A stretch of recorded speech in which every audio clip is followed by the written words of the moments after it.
The life of beginner developer is expectations full. Every developer wants to create successful applications, but at the beginning of career, the battle is harder. First, you have to learn in program. Now they use the technologies, understand the business rules, and finally create great applications. What a wonderful world! If it were that simple. Even after learning programming, novice developers fail, and the feeling of frustration is huge. The application works and does not succeed. Why? Where did I go wrong? Who was never spent a few hours reflecting on this? Early in my career, I thought delivering apps before the date was the successful symbol, but my apps never had success planned. They always needed numerous fixes. This when they come into production because some were not even used. Until I identified the three mistakes that beginner developers make and prevent his application from being successful. And I want to share this with you. Which is database type best suited?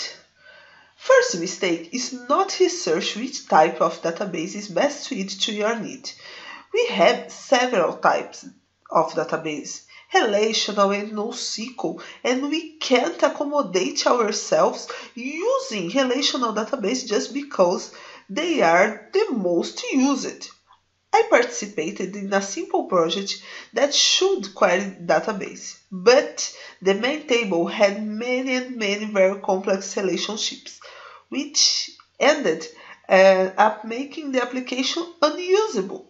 If I had used a graph-oriented DB, my application would have been a success. I know developers hate the database model, but the second mistake is not modeling the database.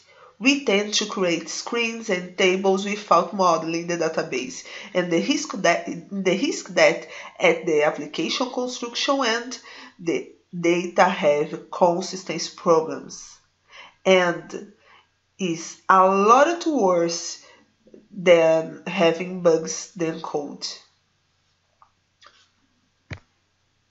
Did you evaluate your queries? Third mistake is not evaluating the created queries.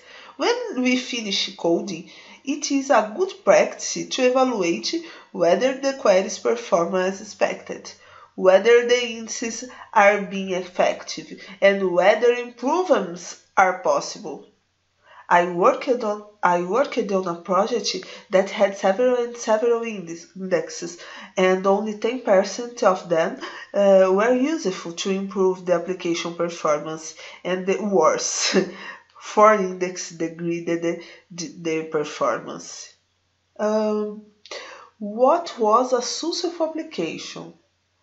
A successful application has more than code working. Code working is the minimum. Has a database chosen, modeled, and consulted correctly. I am Daniele Monteiro. I am a Master in Computer Engineer, Microsoft MVP, um, db4beginners.com blog author, speaker, and other things. If you would to talk with me, this is my address, and monthly I send to you tips to you make good applications and participate the best project. I see you.